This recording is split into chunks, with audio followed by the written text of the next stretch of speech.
செஞ்சுக்கிட்டு இருக்கீங்க? நானா பிரியா? இந்த வெந்தயத்தை வறுத்துருக்கேன், இப்போ ஓமம் வறுத்துக்கிட்டு இருக்கேன், கருஞ்சீரகம் போட்டு மிராக்கல் ட்ரிங்க் ரெடி பண்றோம். மிராக்கல் ட்ரிங்க்னா என்னங்கக்கா? மிராக்கல் ட்ரிங்க்னா வந்து நல்லா எனர்ஜியா இருக்கும். இந்த ட்ரிங்க்கு வந்து உடல் சூடுனால தானே ஏகப்பட்ட பிரச்சனை ஆகுது, அதை பூரா சரியாகும். உடல் சூடுனாலே உடனே இது குளிர்ச்சி கொடுக்குமானா அப்படி கிடையாது. வெந்தயம் ஓமம் கருஞ்சீரகம் போறதுனால ஈக்குவல் பண்ணும்.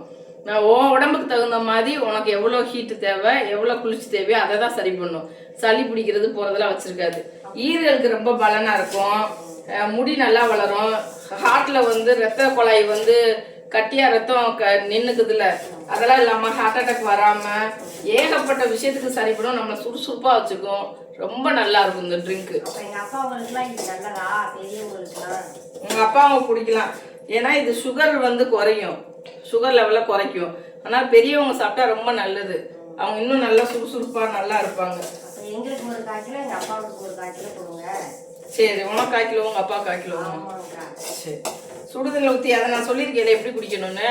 ஒரு ஸ்பூனை போட்டு சுடுதண்ணியை ஊற்றி கலக்கி ஒரு 3/4 டம்ளர் அளவுக்கு கலக்கிட்டு குடிச்சிட்டு மிச்சம் இருக்க தண்ணியை அதிலே ஊற்றி குடிச்சிடணும். கொதிக்க கொதிக்க காஃபி டீ மாதிரி இல்லை, வெதுன்னு அது முதங்க நம்ம வறுத்து தான் வைக்கணும்.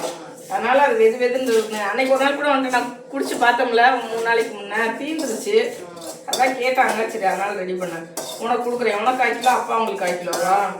சரி, நான் கொடுக்குறேன்.